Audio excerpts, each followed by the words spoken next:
permanecen enterradas bajo la arena como cápsulas del tiempo procedentes de otra época. Durante miles de años, el seco calor del desierto ha protegido las tumbas de la olvidada aristocracia de Egipto. Ahora están a punto de ser desenterradas.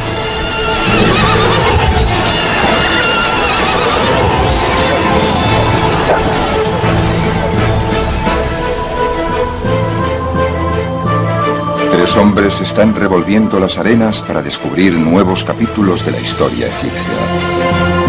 Tres hombres descubriendo las historias de los nobles que sirvieron a sus reyes desde la época de la grandeza de Egipto hasta sus últimos días.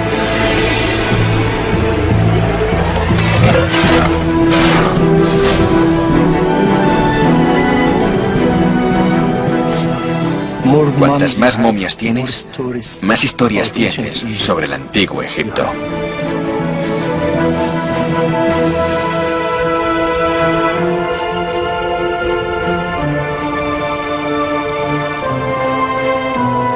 Uno tiene la sensación de que existía un gran afecto, quizá algo más entre el rey y la nodriza.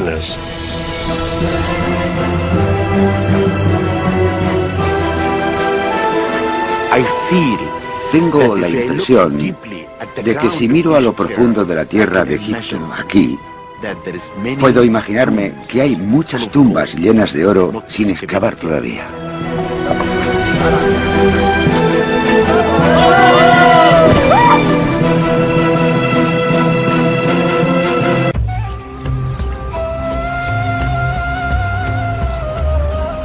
Fue la primera gran civilización del mundo y nació en las orillas del Nilo. Egipto, en toda su gloria monumental. Todavía hoy abundan las imágenes de esos antiguos tiempos. A veces grandes, construidas para ser vistas, pero más frecuentemente pequeñas y escondidas.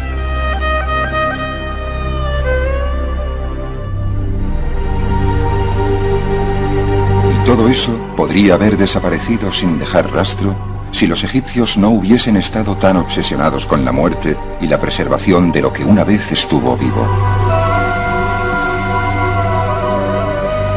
Para los egipcios, el más allá era tan real como esta vida. Un espíritu en su viaje necesitaba alimento, refugio, compañía. Así que los egipcios llenaron sus tumbas con ofrendas y elementos decorativos que reflejaban el viaje del alma en la tierra. Esas tumbas aún tienen una historia que contar, si pueden ser encontradas. Al sur del delta, cerca de las orillas del Nilo, hay un lugar llamado Saqqara. Aquí, hace unos 5000 años, los egipcios construyeron su primera pirámide con la forma de una escalera hacia el cielo para albergar el cuerpo de un faraón.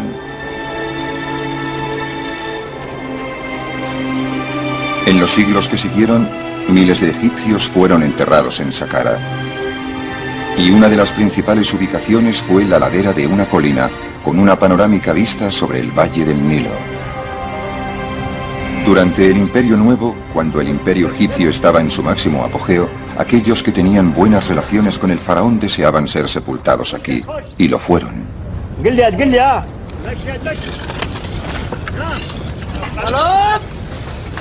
Hoy, esos hombres y mujeres están siendo desenterrados. El arqueólogo francés Alain Sidi ha estado supervisando las excavaciones durante las 2 últimas décadas. Si alguien me hubiese dicho hace años y años que yo pasaría tantos meses y años aquí, no le hubiese creído. Algunas veces me pregunto lo que estoy haciendo aquí, jugando con la arena, haciendo cosas así, cuando en realidad no soy un niño. Pero de repente me di cuenta de que estaba haciendo exactamente lo que soñaba.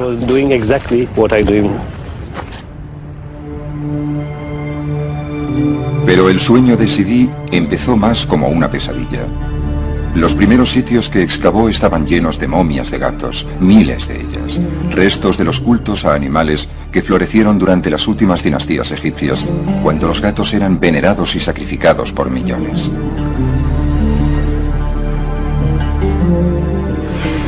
Pero el equipo de Zivi halló algo más que gatos. Encontraron un pozo profundo lleno de objetos del pasado.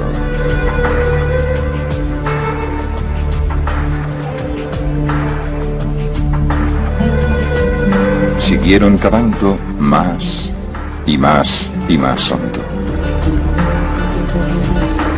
Entonces, a unos 20 metros de profundidad, encontraron algo.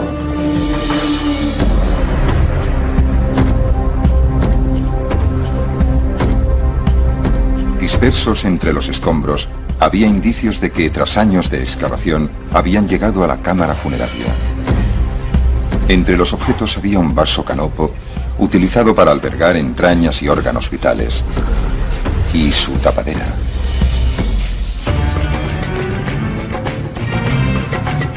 El vaso estaba hecho de alabastro, pero mucho de lo que encontraron más tarde era de oro. Todos estos tesoros y muchos más estaban enterrados con la momia de un oficial de alto rango que sirvió durante el reinado del faraón Ajenatón. Sidi había hallado su primer noble del Imperio Nuevo. Era el momento de ir a buscar más. El equipo de Sidi fue a trabajar detrás de la ladera frontal de la colina. Se necesitaron años para excavar el laberinto de corredores, pozos y salas que habían sido construidos en la piedra caliza durante el Imperio Nuevo. A lo largo del camino, el equipo de Sidi ha encontrado otras tumbas que pertenecen a los ricos y famosos de Egipto y acaban de desenterrar otra más.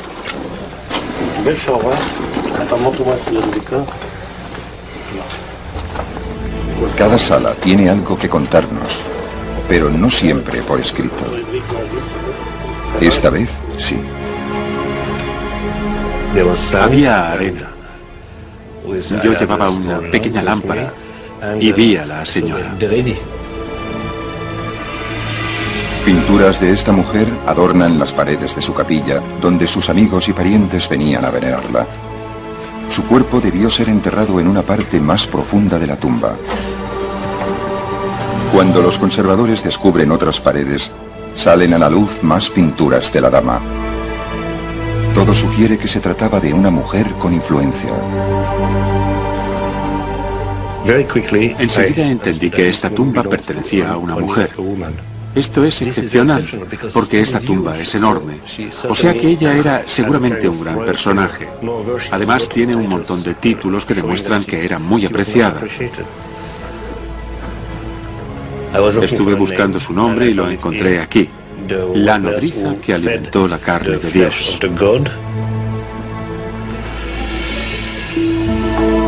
Sidi tradujo su nombre como Maya y pronto supo la razón de su encumbrado rango.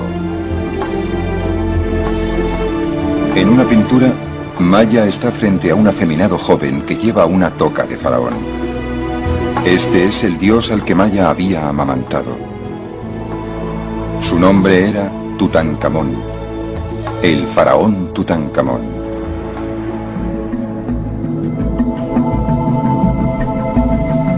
El nombre de Tutankamón nos resulta conocido desde que el arqueólogo británico Howard Carter hizo el descubrimiento del siglo en el Valle de los Reyes. El 26 de noviembre de 1922, Carter se introdujo con una vela a través de una puerta que había estado sellada durante 3000 años y se llevó la sorpresa de su vida. Había encontrado la cámara funeraria de un faraón del Imperio Nuevo que murió antes de su 20º cumpleaños. Pero a diferencia de la mayoría de las tumbas reales descubiertas en el pasado, esta no había sido saqueada. Sala tras sala, un despliegue de tesoros inimaginables esperaban a ser contemplados por sus ojos.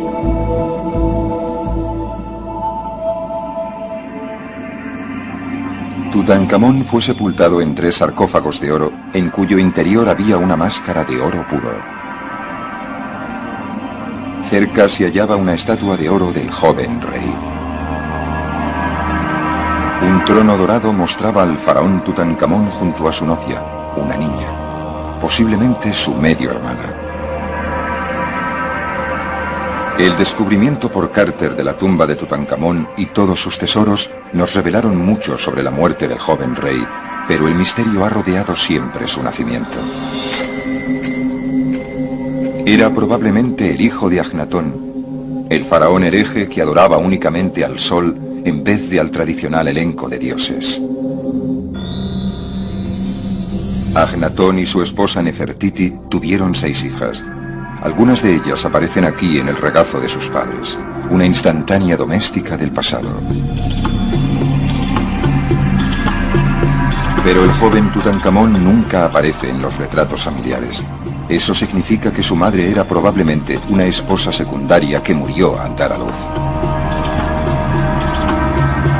El faraón bebé habría necesitado una nodriza, y por lo que parece tuvo una. La dama Maya, que casi seguro formó parte del círculo íntimo del faraón. Una nodriza real en la 18ª dinastía no es solamente una niñera, sino una mujer de la corte, porque dar la leche, alimentar la carne del dios, el rey, es algo que desde luego no todo el mundo puede hacer. Lo que es maravilloso es el sentimiento de amor que se percibe entre estas dos personas, especialmente de la mujer hacia el rey. Uno tiene la sensación de que existía un gran afecto, sí, quizá algo más entre el rey y la nodriza. Y a juzgar por la elaborada tumba que se construyó para ella, el joven rey correspondía a ese afecto.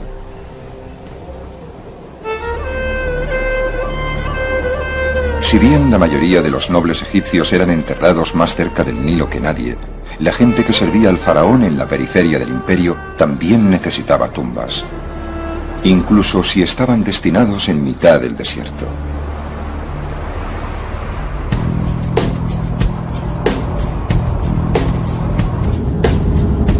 El doctor Zahi Hawass es el jefe de antigüedades de Egipto, el hombre a cargo de todas las antigüedades. Se encuentra de camino al oasis de Bajarilla, a 5 horas en coche desde el Cairo. Durante miles de años, el oasis fue una isla de verdor en un mar de arena. Y hoy no es muy diferente, excepto por la moderna ciudad que ha sustituido al antiguo emplazamiento.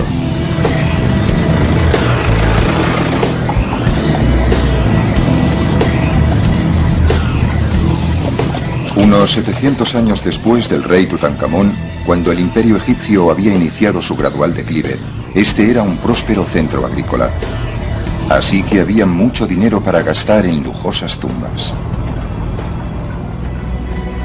Los habitantes de la localidad son conscientes de que viven encima de un posible arsenal de antigüedades y han ideado un nuevo sistema para llegar hasta ellas.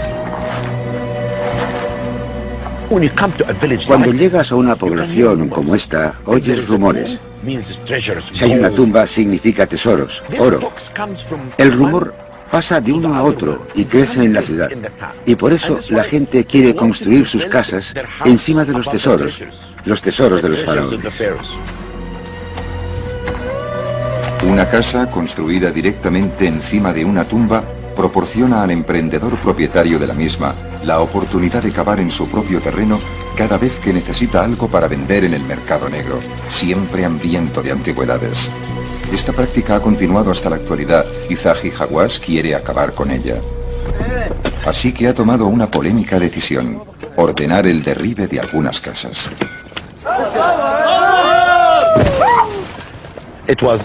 Fue una decisión que tomé porque tenemos que proteger este lugar. Tenemos que demoler casas por la seguridad de los monumentos. Esto es lo que la gente debería saber. La seguridad, los monumentos y la protección de los monumentos son lo más importante. Las excavaciones bajo la moderna población sacan a la superficie objetos de un periodo más tardío dentro de la historia egipcia, cuando Grecia estaba emergiendo como gran potencia. Esta tumba data del año 600 a.C.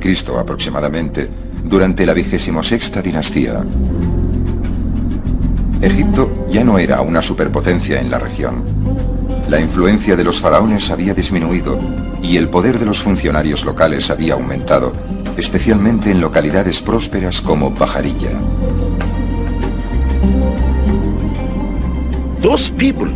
Esa gente podía hacerse estas bellas tumbas porque eran ricos. Si uno observa el tamaño de la tumba y las pinturas, encuentra que son iguales a las de cualquier tumba situada en el Valle de los Reyes.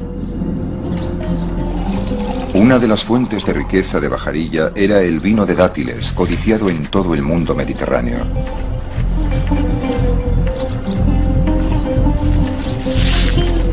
Se podía hacer dinero recogiendo los dátiles y elaborando el vino, e incluso aún más llevando el vino a los mercados del noreste.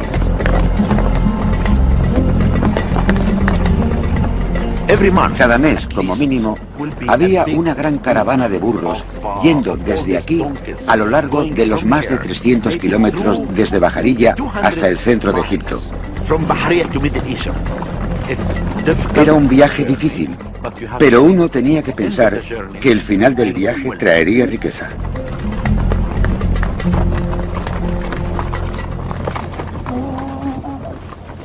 Una de las personas que prosperó fue el gobernador de Pajarilla, otro noble que había servido al faraón. Su tumba fue descubierta en 1999. Las inscripciones de las paredes de la tumba nos proporcionan nuevos conocimientos sobre el papel de un administrador provincial en la época en que el imperio se dirigía lentamente hacia su final. Este en concreto se veía por lo visto a sí mismo casi como un igual al faraón.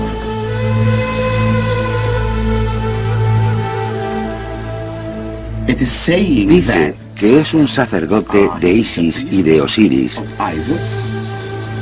y su nombre es Zed-Hons-Wez-Ankh, y está frente al gran dios. Y aquí muestra que será un rey en la otra vida, porque Osiris sostiene los instrumentos propios del gobernante aquí.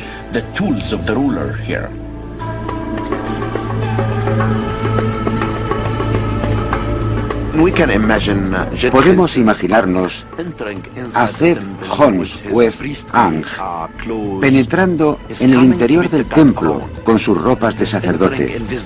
Viene a visitar al dios solo. Está penetrando en esta oscuridad trayendo incienso y haciendo ofrendas al dios. Y al mismo tiempo, la mesa de las ofrendas está llena de higos y dátiles, porque quiere que el dios esté contento, porque Zed-Hons-Wez-Ankh es el nexo de unión entre el pueblo y el dios.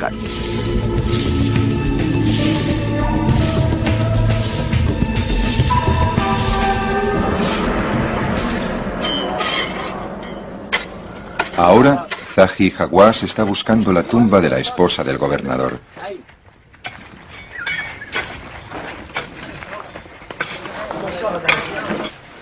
En el interior de la tumba, el doctor Hawass hace un descubrimiento que le preocupa. Parece que tenemos un gran problema aquí que no imaginé antes, y que es la existencia de este agujero, que creo que puede significar que, durante el periodo romano, los ladrones entraron a través de él y robaron la mayor parte de los objetos. O sea que, seguramente, no vamos a encontrar nada en esta sala. Y esto es malo, porque necesitamos encontrar objetos para averiguar para qué se usaba en realidad esta habitación. Pero los ladrones no cogían siempre todo cuando saqueaban una tumba, especialmente si en apariencia no tenía ningún valor. Alabastro. Zahi Hawass cava un poquito él mismo y al final su esfuerzo es recompensado.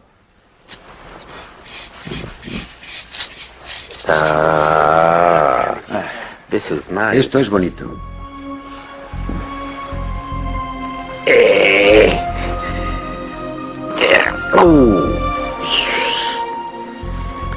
Es un vaso canopo. Se trata de la tapa de un pequeño vaso canopo, el recipiente que normalmente se enterraba con la momia. Para un ladrón no era nada. Para el doctor Hawass significa que puede estar cerca de encontrar a la esposa del gobernador.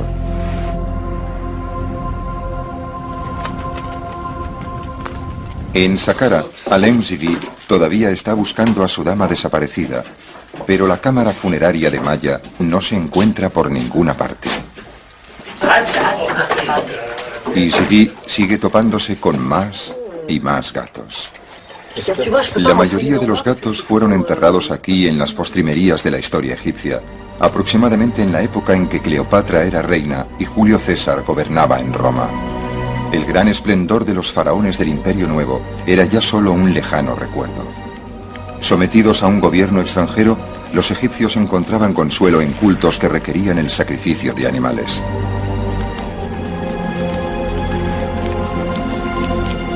Uno de los cultos más populares de este tipo era el dedicado a Bastet, la diosa gato.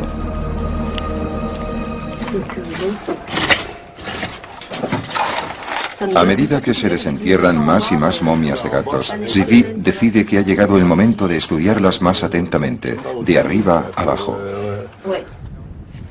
La tarea recae en expertos de otro campo, los radiólogos Martin y Roger Lichtenberg.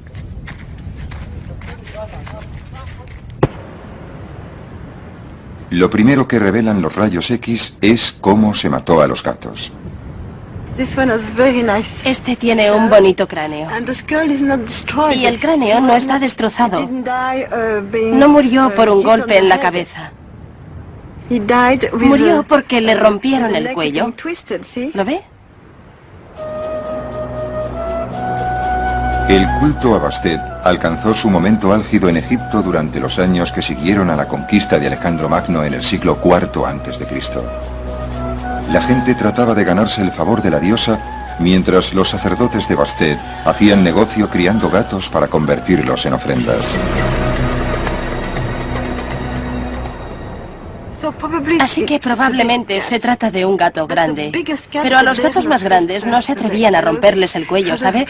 Tenían que darles un golpe en la cabeza. Este era un gato muy bonito, mire esto, muy bonito. Después de matar a un gato, se le sometía al tradicional ritual egipcio de la momificación. Los sacerdotes embalsamaban su cuerpo y lo envolvían en lino.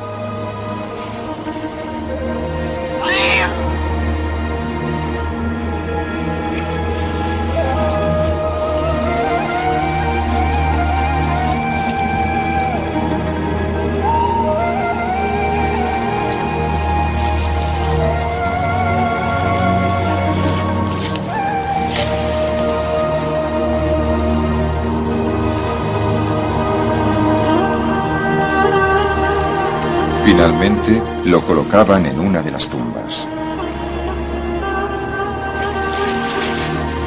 Naturalmente, todo el trabajo que realizaban los sacerdotes era a cambio de dinero, y los clientes recibían aquello por lo que pagaban. Según lo que quisieras pagar, ¿tenías una momia pequeña o una momia grande? Si eras muy rico y querías complacer mucho a la diosa, comprabas un montón de gatos. Ya sabe, muchos gatos juntos.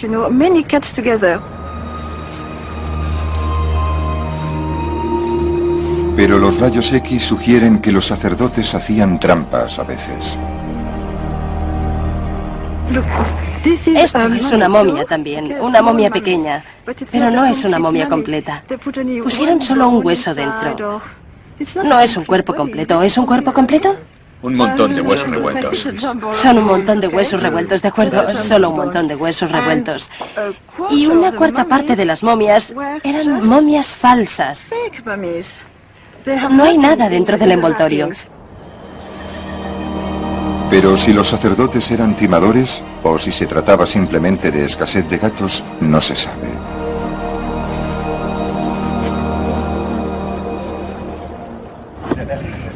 Mientras las momias de gatos son examinadas, otro miembro del equipo de Zivi, Patrick Deleuze, está llevando a cabo un reconocimiento exhaustivo del terreno.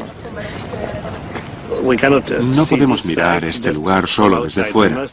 Tenemos que imaginárnoslo, ver cómo es desde dentro, y ahora solo tenemos una primera impresión. Cada cámara es medida con precisión y su situación en el interior del complejo funerario es determinada con toda exactitud. Tenemos galerías, pozos, capillas. A veces encontramos tumbas con diferentes niveles. Es un conjunto de tumbas y de monumentos subterráneos muy complejo el que se esconde aquí detrás. Y es muy difícil hacerse una idea desde fuera. A partir de las mediciones, es posible saber cómo debía ser la tumba de la nodriza del faraón Tutankamón cuando se construyó. Sus rasgos más destacados son su tamaño y su complejidad.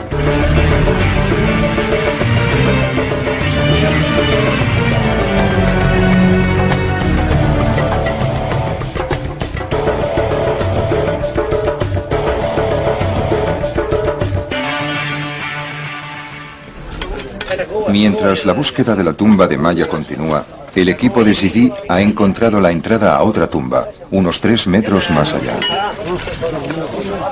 Los trabajadores empiezan a apartar arena y piedras, iniciando una excavación que llevará más de una temporada a completar. Hasta entonces, no hay nada que hacer, salvo esperar.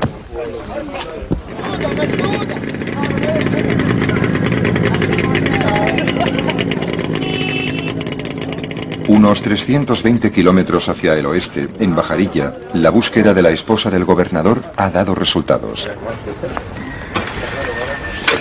Los trabajadores de Zahi Hawass han encontrado otro sarcófago bajo los escombros. Tal y como esperaba, pertenece a la esposa del gobernador, una mujer llamada Nas. A primera vista, sus temores de que la tumba hubiese sido saqueada en el pasado parecen confirmados. Pero cuando los restos son examinados con detalle, otra historia sale a la luz. Se descubren más de 100 objetos, y la mayoría de ellos son de oro. Estos son algunos de los tesoros que hemos hallado, y son muy bonitos, como este. Se lo ponían en las uñas, así.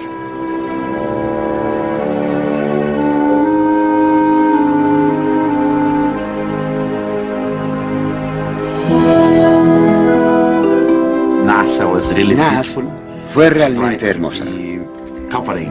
Trató de que se cubriera su cuerpo con oro y puede vivir felizmente en el más allá. Y así es como encontramos muchas piezas bonitas y algunas tienen incluso la forma de lo que a mí me parece un escarabajo. Pero la interesante es esta. ¿Sabe usted? Abrían por un lado y sacaban todo lo del interior del cuerpo de su sitio. Aquí es donde cubrían la zona momificada con esta pieza de oro tan bella. Y esta es pesada. La ponían bajo la lengua. Y esta es mi pieza favorita. Me gusta mucho. Mire esto. Ella puso el nombre del rey en su corazón, porque él era el protector de Egipto.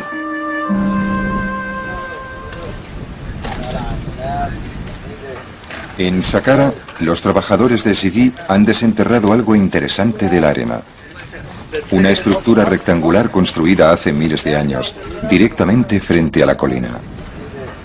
Es una capilla en parte construida y en parte tallada en la roca. Y la gran sorpresa fue descubrir el magnífico estado de conservación de esta pared. Así que abro el telón. No es un espectáculo. La razón de que la cortina esté aquí no es para un espectáculo, sino para proteger la pared contra el polvo y los visitantes y todo eso. Pero, desde luego, lo hace aún más espectacular. Lo puede ver ahora.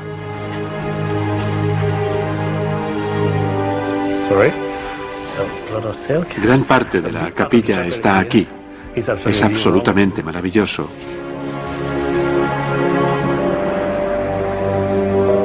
Quien quiera que sea la persona para la que se construyó esta capilla, era alguien importante. La sala era grande, incluso para los estándares egipcios, y no se ahorró nada en decoración. En cada muro, pinturas, relieves e inscripciones confirman que la tumba pertenecía a un rico noble del Imperio Nuevo. Había un festín para satisfacer su hambre en la otra vida.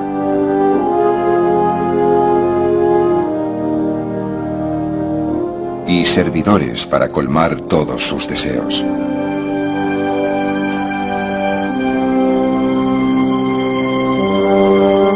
La prioridad de Zvi era encontrar el nombre del hombre para el que se construyó la tumba. Siempre la misma obsesión cuando entras en una tumba. ¿Dónde está el nombre? El nombre está aquí. 2 halcones en el estandarte y estos signos. Dice Ne-Te-Rui-Mes. Hay varias interpretaciones. Yo elijo Neteruimes, el hombre que nació de los 2 dioses. Los 2 dioses son Horus y Set. Zvi no había oído antes el nombre de Neteruimes. No sabe quién era ni qué servicios prestó al faraón. Se puede ver el nombre del hombre, Neteruimes, aquí y aquí. Otras inscripciones en una cercana columna derrumbada sugieren que Neteruimes era un hombre culto e influyente y que sabía leer y escribir. Hay un montón de epítetos. Un hombre de sabiduría, un hombre que sabe cómo hablar, cómo escribir. Tenemos la impresión de que se trataba de un hombre orgulloso de su cultura. Neteruimes tenía una capacidad que pocos poseían en su sociedad. Podía escribir, y eso por sí solo le habría asegurado un cargo de la más alta categoría. Leer y escribir. La capacidad de escribir es la fuente de poder en muchas sociedades y un funcionario en Egipto es alguien que puede escribir. Pero Zvi está seguro de que Neteruimes fue algo más que un simple escriba para haber merecido una tumba tan opulenta. Obviamente había servido al faraón y le había servido bien. Pero ¿en qué puesto?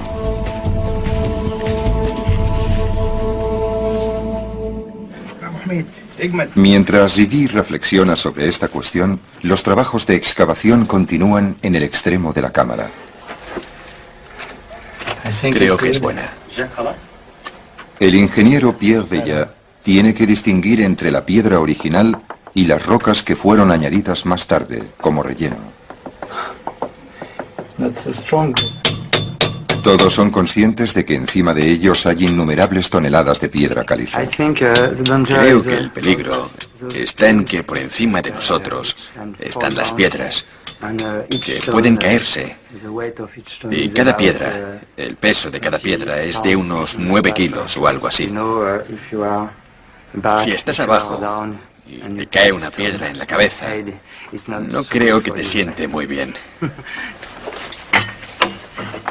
El trabajo es lento. Cada roca tiene que llevarse a mano fuera.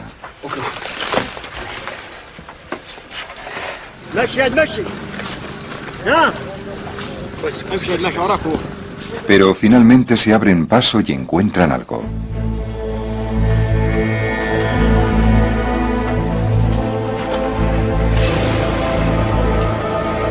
Es una escultura del faraón al que Neteruimes había servido. Una pequeña estatua de un rey que tuvo gran importancia en la historia egipcia. Se le conocía como Ramsés el Grande. Ramsés fue un faraón entre los faraones. Gobernó Egipto durante más de 60 años, engendró a casi 100 hijos y supervisó las construcciones más grandiosas de la historia de su imperio en lugares como Luxor y Abu Simbel. Ramsés fue también un incansable maestro en el arte de la autopropaganda, asegurándose de que su imagen, su legado y su nombre serían conocidos por la posteridad.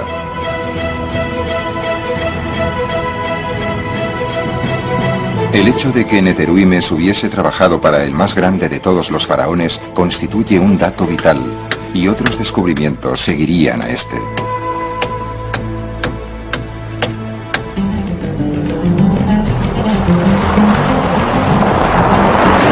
En En las afueras del oasis de Bajarilla se halla un cementerio grecorromano descubierto en 1996 por Zahi Hawass y su equipo.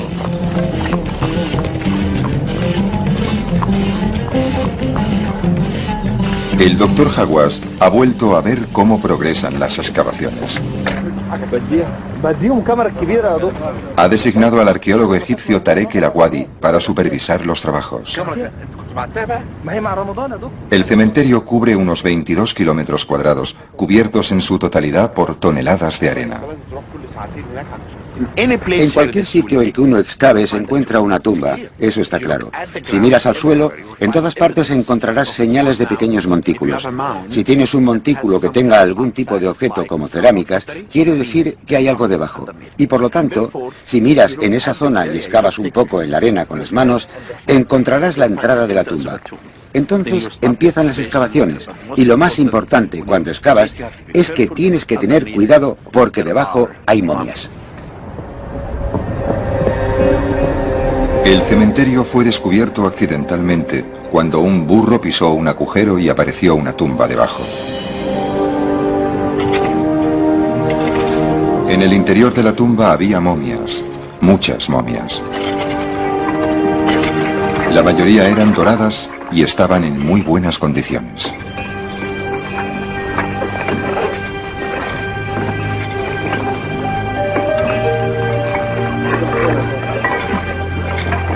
El doctor Hawass autorizó una búsqueda más extensa y las momias doradas siguieron apareciendo.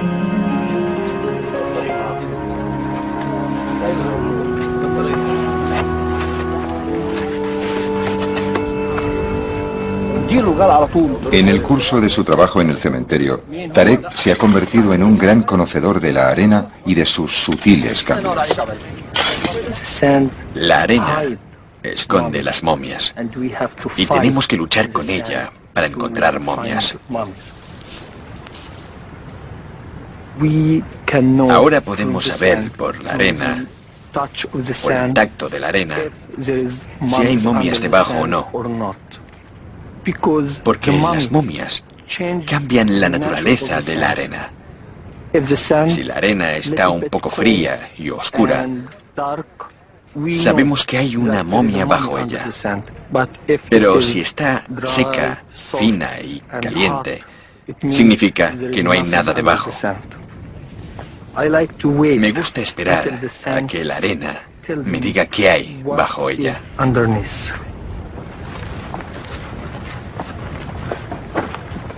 Tarek ha hecho algunos nuevos descubrimientos y Zahi Hawass está impaciente por verlos.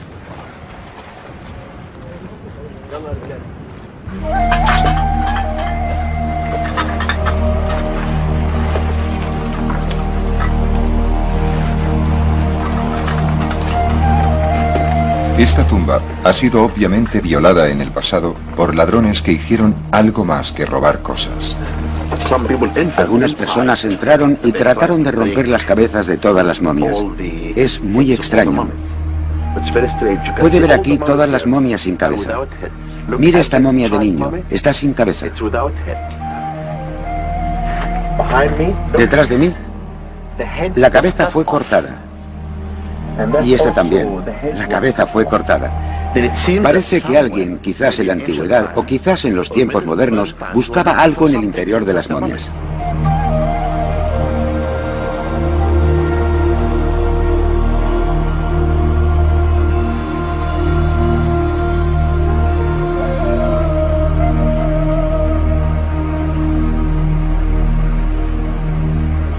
Unas pocas de las momias que aparecen permanecen intactas, pero la mayoría han sido destrozadas sin ninguna consideración por lo que los egipcios consideraban como sagrado. Los egipcios vinieron aquí, excavaron este recinto en la roca, momificaron sus cuerpos, gastaron dinero en ellos, pensaban que aquí yacería su cuerpo y descansaría, un más allá bueno. Y luego viene alguien y lo destroza todo. Huesos rotos, cabezas rotas, momias rotas. Esto es algo que personalmente me disgusta, me molesta mucho. Sin embargo, incluso esta destrucción nos cuenta algo. Tarek cree que es posible que algunas de las momias sin cabeza sean el resultado de alguna antigua enemistad entre familias, en que incluso los cuerpos de los niños eran decapitados en un acto de venganza por alguna olvidada disputa.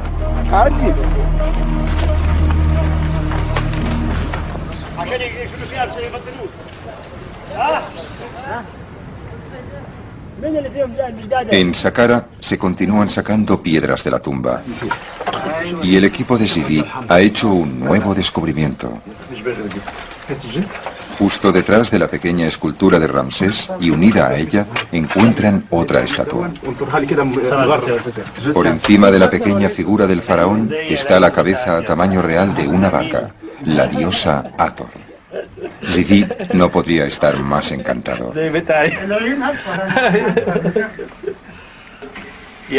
Me ha preguntado si los ojos de la vaca son verdes o azules. Yo digo que son igual que tus ojos, hermosos.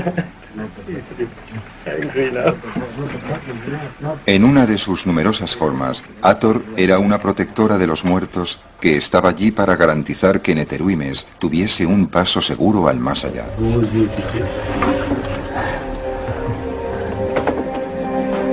Su presencia en la tumba confirma la creencia de Zivi de que el misterioso Neteruimes había jugado un papel político muy importante durante el reinado del gran faraón. Fue recompensado con un entierro suntuoso, presidido por Hathor y Ramsés.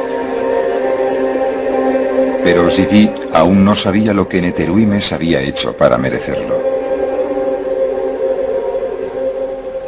Me gustaría encontrar más inscripciones. Quiero saber quién era Neteruimes exactamente.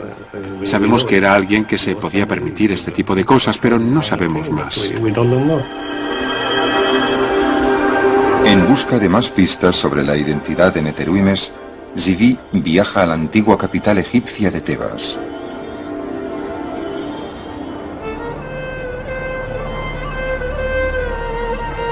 Hoy se llama Luxor y está llena de monumentos construidos por Ramsés en su propio honor, así que es posible que se mencione a Neteruimes en algún lugar.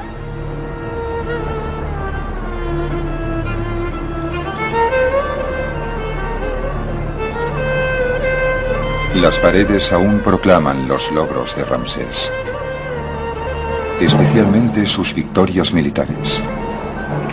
Se trata siempre de batallas, de guerras, de luchas. Es historia, es normal, humano. Toda guerra requiere un enemigo, y cuando Ramsés se convirtió en faraón, el mayor adversario de Egipto era el imperio hitita del norte. El joven Ramsés decidió enfrentarse a los hititas en su propio territorio. Condujo a un ejército de unos 20.000 hombres al norte y se encontró con el enemigo a las afueras de la ciudad de Kadesh. Se trata de una de las primeras batallas de la historia de las que existe un registro detallado.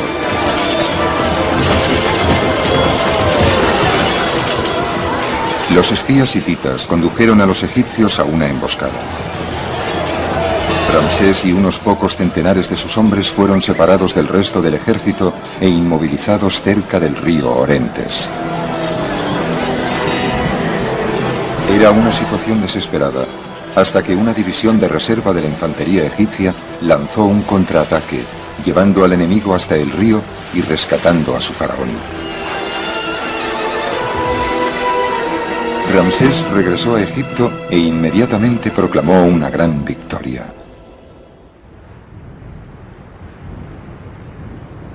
Las paredes de los templos de Luxor están aún decoradas con relatos de las heroicas hazañas del emperador en ese día. Hay también una copia del tratado de paz que puso fin al conflicto 16 años más tarde. Zivi espera que este documento arroje alguna luz sobre la identidad de Neteruimes. Los egipcios y los hititas se dieron cuenta de que la guerra no era la solución, sino un callejón sin salida. Y por distintas razones, que podemos adivinar pero que no conocemos totalmente, la conclusión fue tratar de firmar un tratado. Pero un tratado entre dos potencias del mismo nivel, más o menos.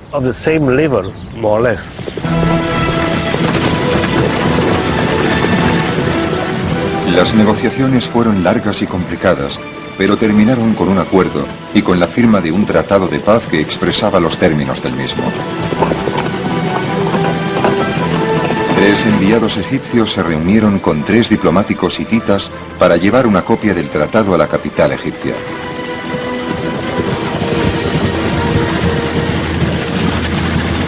Parecía que la amistad sucedería a la hostilidad. Cada parte se comprometía a no atacar primero a la otra. En caso de ataque por una tercera parte, formarían una defensa común. Habría un intercambio de prisioneros y un pacto de extradición. El tratado fue grabado en una tabla de plata en escritura cuneiforme y presentado al faraón. Ramsés, a su vez, lo hizo grabar en las paredes de los templos de Tebas.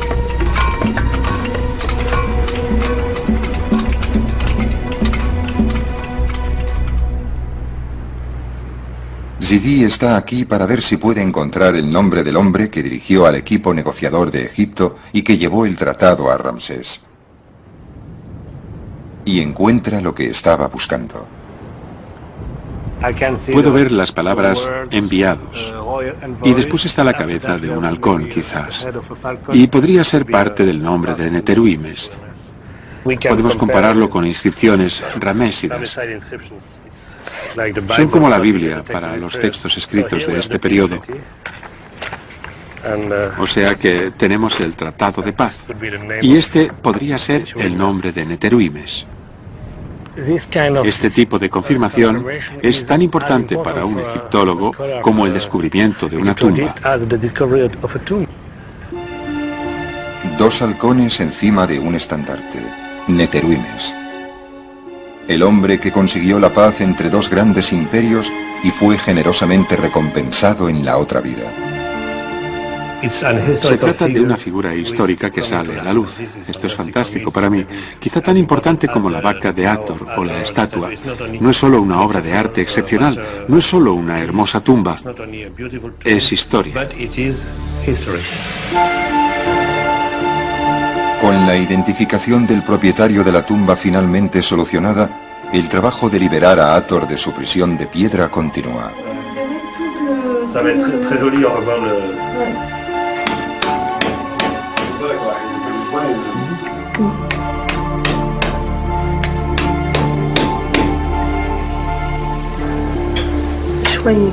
Anne Liegey inyecta un adhesivo en la piedra para preservar las finas capas de pintura de 3000 años de antigüedad.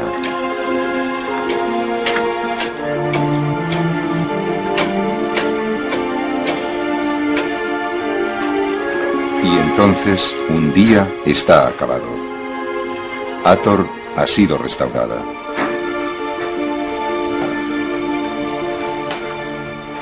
Esta es la vaca más bonita que he encontrado nunca y que nunca encontraré, estoy seguro. La diosa Hathor en forma de vaca, que tiene hermosos ojos, un poco tristes. Para mí la mezcla entre salvaje y dulce es algo extraordinario. Y aquí, aunque solo sea una vaca, hay algo, si puedo decirlo, muy humano. Para Alain Zidi, el trabajo de esta temporada ha terminado. Otra tumba del Imperio Nuevo ha sido hallada y devuelta a su antiguo esplendor. Otro hombre del rey ha sido identificado gracias a las ofrendas que se llevó a la otra vida.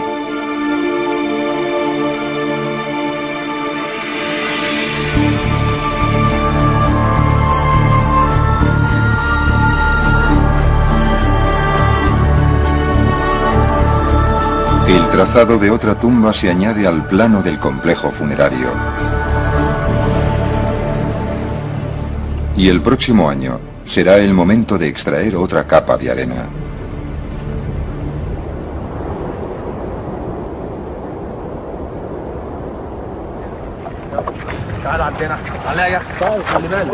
En el oeste, en Bajarilla, Tarek ha hallado otra tumba. Zahi Hawass está allí para inspeccionarla.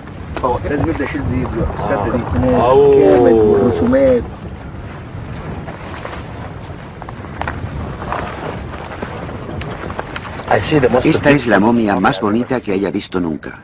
La máscara es totalmente realista. Parece la momia de una mujer. Los ojos nos miran como si estuviera viva.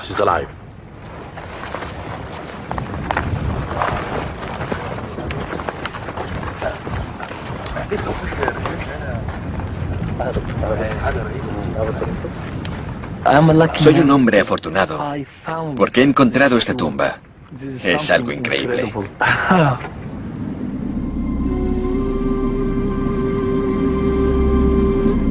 Todas estas momias fueron enterradas hacia el final de la historia de Egipto, unos 1500 años después de los días de gloria de Ramsés.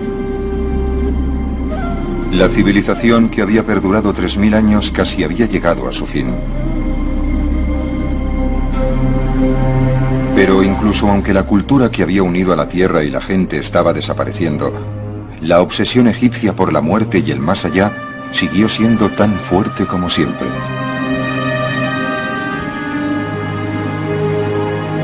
Lo que antes había sido una prerrogativa de los faraones y luego de sus servidores, fue adoptada con el tiempo por las clases altas y medias. Ahora, cualquiera que tuviera dinero podía pagarse la construcción de una tumba y un entierro elegante. Y la mayoría de las tumbas en las que fueron enterrados estos egipcios todavía yacen bajo la arena, cada una con una historia que contar, esperando pacientemente a lo largo de la eternidad a ser descubiertas.